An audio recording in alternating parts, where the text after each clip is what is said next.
नमस्कार, स्वागत है आपका मौसम तक चैनल पर। मैं हूं देवेंद्र त्रिपाठी। दोस्तों, एक बार फिर से मैं आपके साथ जुड़ रहा हूं नॉर्मल वीडियो के माध्यम से, क्योंकि वापस आ चुका हूं। और इस वीडियो में बात करेंगे मध्य प्रदेश के साप्ताहिक मौसम की, जिसमें 5 मार्च तक के मौसम की चर्चा होगी। आज 27 फरवरी है। आज से लेकर 5 मार्च के बीच में मध्य प्रदेश के तमाम इलाकों पर बादल पहुंचते रहेंगे। हवाओं का रुख बदलता रहेगा। कभी दक्षिण पश्चिमी यानी अरबियन सी की तरफ से आएगी हवाएं मॉइस्चर लेकर, तो कभी बंगाल की खाड़ी की तरफ से मॉइस्चर पहुंचेगा, और कभी कभी उत्तर दिशा से ठंडी हवाओं का असर भी, ठंडी हवाओं का झोंका भी पहुंचेगा, जो मुरैना, श्योपुर और ग्वालियर, भिंड, दतिया, शिवपुरी से लेकर निवाड़ी, टीकमगढ़, छतरपुर, पन्ना, सतना, रीवा, इन सभी क्षेत्रों में मौसम को सुबह के समय और रात के समय ठंडा कर देगा।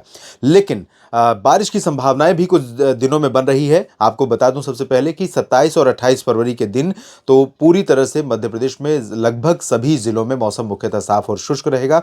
और इस दौरान पश्चिम दिशा से जो हवाएं आएंगी राजस्थान और गुजरात के ऊपर से होकर के, उसमें मॉइस्चर होगा, और इन हवाओं के साथ थोड़े बहुत बादल यहां पर पहुंचेंगे। तो नीमच, झाबुआ, अलीराजपुर, बड़वनी और खरगोन, धार, इंदौर, उज्जैन, शाजापुर, राजगढ़, आगरमालवा, मंदसौर से लेकर गुना, अशोकनगर, विदिशा, भोपाल, रायसेन, होशंगाबाद, बैतूल, हरदा और बुरहानपुर, साथ ही साथ छिंदवाड़ा, होशंगाबाद और नरसिंहपुर, सागर, दमोह, जबलपुर, सिवनी, बालाघाट, मांडला, डिंडोरी, अनूपपुर, उमरिया, शहडोल, सीधी, सिंगरौली, सतना, पन्ना, सागर और छतरपुर, रीवा, इन सभी भागों में पश्चिमी दिशा से बादल ऐसे मूव करते हुए आगे निकलेंगे। और ये बादल बहुत हल्के होंगे। इनसे माफ कीजिएगा, इनसे बारिश की उम्मीदें नहीं रहेंगी। और इन बादलों के चलते 27 और 28 फरवरी को दोपहर का बढ़ता हुआ तापमान थोड़े समय के लिए रुक जाएगा बढ़ने से, और एबव नॉर्मल तो रहेगा, लेकिन बहुत तीव्र गति से नहीं बढ़ पाएगा। जहां पर ये बादल पहुंचेंगे, ये बादल नहीं होंगे, बेसिकली धुंध होगी जो फिल्टर करेगी धूप को, और कोई ज़्यादा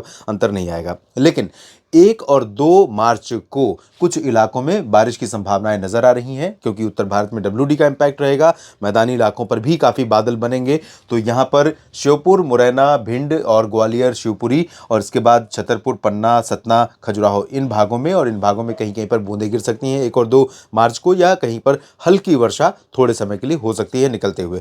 इसके बाद बारिश की संभावनाएं दोस्तों नजर आ रही हैं 4 और 5 मार्च को, जब यहाँ पर पश्चिमी भागों में कुछ स्थानों पर वर्षा शुरू होगी, और धीरे धीरे बारिश का जो पैटर्न है वो हमें सेंट्रल एमपी तक, और उसके बाद 6 मार्च तक यहाँ पूर्वी मध्य प्रदेश तक देखने को मिलेगा। तो जो पहला सप्ताह है प्री मानसून सीजन का, 1 मार्च से प्री मानसून सीजन शुरू हो जाता है। तो प्री मानसून सीजन संभवतः मध्य प्रदेश के लोगों के लिए थोड़ा सा राहत भरा मौसम लेकर आ सकता है। और अगर ये बारिश शुरू होती है झाबुआ, अलीराजपुर, नीमच और इंदौर, आगरमालवा से, उसके बाद भोपाल और फिर कटनी, शहडोल, सतना और जबलपुर तक पहुंचती है, तो निश्चित तौर पर इससे जो बढ़ता हुआ तापमान है दिन का, वो थोड़ा सा नियंत्रण में आएगा। और जहां पर किसान भाइयों को सिंचाई की ज़रूरत है, वो सिंचाई की ज़रूरत पूरी होगी। लेकिन प्री मानसून सीजन आप अच्छी तरह जानते हैं कि अपने साथ थंडरस्टॉर्म यानी बादलों की तेज़ गर्जना और तेज़ हवाएं लेकर आता है, और साथ ही साथ इस दौरान हेल स्टॉर्म यानी ओले गिरने की संभावना भी रहती है। तो ये जो है, ये चीज़ें फसलों के लिए निश्चित तौर पर नुकसान का कारण बनती हैं। लेकिन अभी इतना इंटेंस स्पेल ये नहीं होगा, और इससे मुझे लगता नहीं है कि नुकसान होगा कोई ज़्यादा।